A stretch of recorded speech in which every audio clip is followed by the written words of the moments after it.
नमस्कार सज्जनों, मैं वरिष्ठ अध्यापक गणपत जाट आप सभी का हमारे YouTube चैनल पर स्वागत करता हूं और आपका हृदय से आभार व्यक्त करता हूं। देखिए साथियों, हिंदी विषय में फर्स्ट ग्रेड या सेकंड ग्रेड दोनों में ही साहित्य की बड़ी महत्वपूर्ण भूमिका होती है। देखा ये गया है कि लगातार तैयारी करने के बाद भी और सफलता के लिए निरंतर प्रयत्नरत रहते हुए भी कुछ विद्यार्थी सफलता से कुछ कदम दूर रह जाते हैं। सफलता से दूर रहने के छोटे बड़े कई कारण होते हैं। एक बड़ा कारण यह है कि अधिकांश विद्यार्थी कठिन और नए प्रश्न तो हल कर देते हैं, परंतु आसान और बार बार आने वाले प्रश्नों को या तो गलत कराते हैं या छोड़ आते हैं। इसी कारण वे सफलता की डोर से कुछ पीछे रह जाते हैं। इन्हीं तथ्यों को दृष्टि में रखते हुए एक नवाचार के रूप में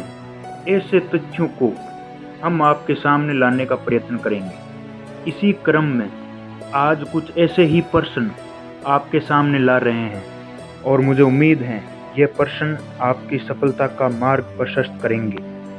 तो हमारा पहला प्रश्न है, प्रयोगवाद का सबसे बड़ा दोष क्या माना जाता है? जैसा कि हमें पता है, प्रयोगवाद व्यक्ति केंद्रित काव्य रहा है, तो इसका दोष भी इससे संबंधित ही हो सकता है।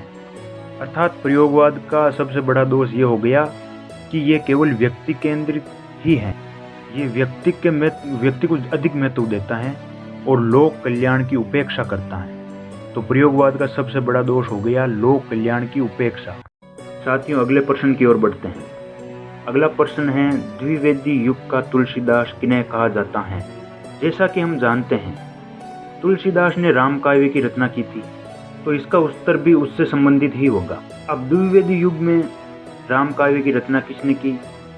तो वो है राष्ट्रकवि मैथिली शरण गुप्त। इस प्रकार द्विवेदी युग के तुलसीदास राष्ट्रकवि मैथिली शरण गुप्त हुए।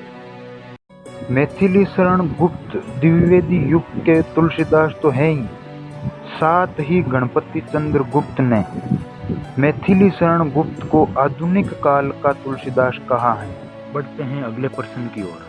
अगला प्रश्न है, द्विवेदी युग का सूरदास किन्हें कहा जाता है? जैसा कि हम जानते हैं, सूरदास ने कृष्ण भक्ति से संबंधित काव्य लिखा है और द्विवेदी युग में कृष्ण भक्ति का काव्य अयोध्या सिंह उपाध्याय हरिओद ने लिखा है। तो द्विवेदी युग का सूरदास अयोध्या सिंह उपाध्याय हरिओद है। चौथा प्रश्न है, नागार्जुन को आधुनिक कबीर किसने कहा है? तो इसका सही उत्तर होगा नामवर सिंह। इस प्रकार नामवर सिंह ने नागार्जुन को आधुनिक कबीर कहा है। अब यदि ये देखें कि नागार्जुन को आधुनिक कबीर क्यों कहा जाता है, या ऐसी कौन सी विशेषता है जिसके कारण नागार्जुन को आधुनिक कबीर कहा जाता है, तो वो है नागार्जुन की व्यंग्य करने की क्षमता। अर्थात जो व्यंग्य करने की क्षमता कबीर में थी, वही नागार्जुन में देखने को मिलती है। इसीलिए नामवर सिंह ने नागार्जुन को आधुनिक कबीर कहा है। डॉक्टर नामवर सिंह के अनुसार कबीर के बाद नागार्जुन से बड़ा व्यंग्यकार कोई पैदा नहीं हुआ, इसीलिए नागार्जुन आधुनिक कबीर ठहरते हैं।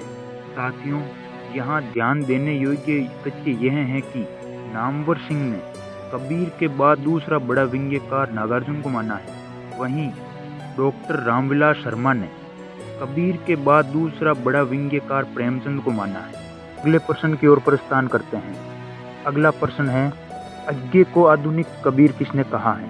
तो इसका जवाब है प्रभाकर माचवे। अर्थात प्रभाकर माचवे ने अज्ञे को आधुनिक कबीर कहा है। इस प्रकार नामवर सिंह ने नागार्जुन को आधुनिक कबीर कहा है, वहीं प्रभाकर माचवे ने अज्ञे को आधुनिक कबीर कहा है। हमारा छठा प्रश्न है, नागार्जुन की कविताओं को नुक्कड़ कविता किसने कहा है? इसका सही जवाब है डॉक्टर बच्चन सिंह। अगले प्रश्न की ओर रुख करते हैं। अगला प्रश्न है, कविता को कल्पना के कानन की रानी किसने कहा है? इसका सही जवाब है सूर्यकांत त्रिपाठी निराला। इस प्रकार निराला ने कविता को कल्पना के कानन की रानी कहा है। आठवां प्रश्न है, वाणी की निरवता किस युग को कहा जाता है? तो इसका उत्तर होगा छायावादी युग को। अगला प्रश्न है, कलम का जादूगर किसे कहा जाता है? तो कलम का जादूगर रामवृक्ष बेनीपुरी को कहा जाता है। साथियों, कलम का जादूगर रामवृक्ष बेनीपुरी है, वहीं कलम का सिपाही प्रेमचंद है और कलम का मजदूर भी प्रेमचंद ही है। 10वां प्रश्न है, भाषा का जादूगर किसे कहा जाता है? तो भाषा का जादूगर शिवपूजन सहाय को कहा जाता है। अगला प्रश्न है, हिंदी साहित्य में आलोचकों का आलोचक किसे कहा गया है? तो आलोचकों का आलोचक नेमिचंद्र जैन को कहा गया है। 12वां प्रश्न है, पुराने पंथ के पथिक किसे कहा गया है? तो इसका सही जवाब होगा मतीराम को। अगला प्रश्न है, जयशंकर प्रसाद को विश्वविद्यालय का कवि किसने कहा है? इसका सही जवाब है अज्ञे ने। तो अज्ञे ने जयशंकर प्रसाद को विश्वविद्यालय का कवि कहा है। अगला प्रश्न है, मुझे प्रोफेसरों के बीच छायावाद को सिद्ध करना होगा। ये पंक्ति किसकी है?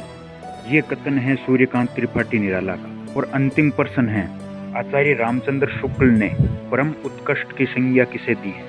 और इसका उत्तर है बिहारी को। इस प्रकार शुक्ल जी ने कविवर बिहारी को परम उत्कृष्ट कहा है। साथियों, अगले वीडियो में हम ऐसे ही कुछ महत्वपूर्ण प्रश्नों के साथ मिलेंगे और शुरुआत में हम प्रश्नों की एक लंबी श्रृंखला का अध्ययन करेंगे। उसके पश्चात साहित्य और काव्य शास्त्र का विस्तृत अध्ययन करेंगे, वो भी एक नए दृष्टिकोण और नवीन शैली के साथ, जो आपको बहुत कुछ नयापन देगा। तो साथियों, इजाज़त दीजिए।